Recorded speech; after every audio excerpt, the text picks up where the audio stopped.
大家好，歡迎嚟到廣東話大圈子，我係一心。今日我要教大家一個連接詞，學新嘢。如果，如果，如果嘅句子結構同英文係好相似嘅，就係如果再加條件作為句子嘅第一部分，然之後再加結果。如果加條件再加結果，我哋一齊睇下一個例子。如果啲蛋撻好平，我就買一打啦。如果啲蛋撻好平，我就買一打啦。喺呢一度，啲蛋撻好平就係個條件，而當情況係符合呢一個條件嘅時候，我哋就會得出結果，我就會買一打啦。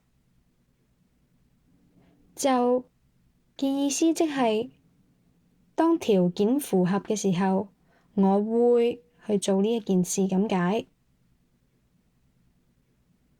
如果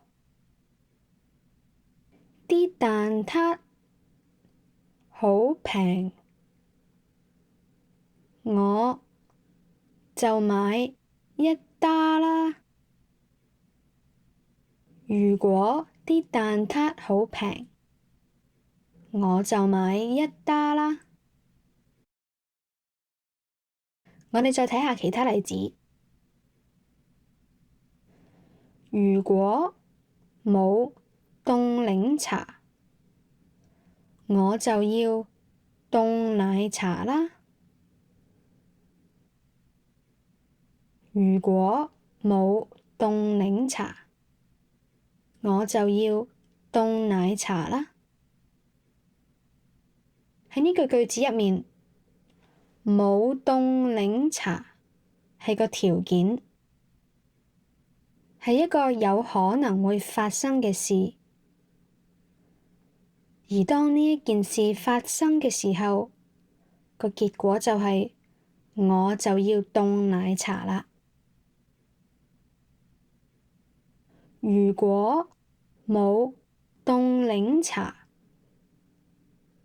我就要凍奶茶啦。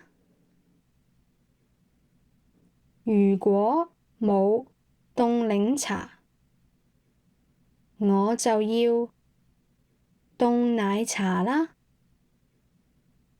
好，咁大家就練習下啦。都係嗰句，廣東話係我母語，但係如果有任何錯漏，歡迎留言話畀我知。好，係咁多，食飯先。